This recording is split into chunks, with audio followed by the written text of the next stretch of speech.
The first skill you must learn is sales communication. Especially for those with a personal brand, sales communication is essential to getting the right message in front of the right customers.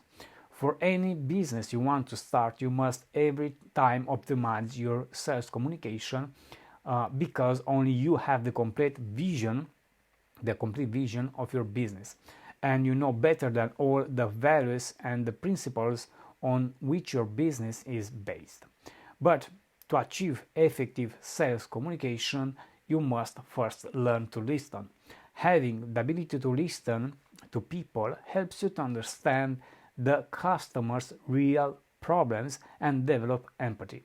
The higher you listen to people, the better you can communicate the benefits of your product or service to solve customers' problems or needs.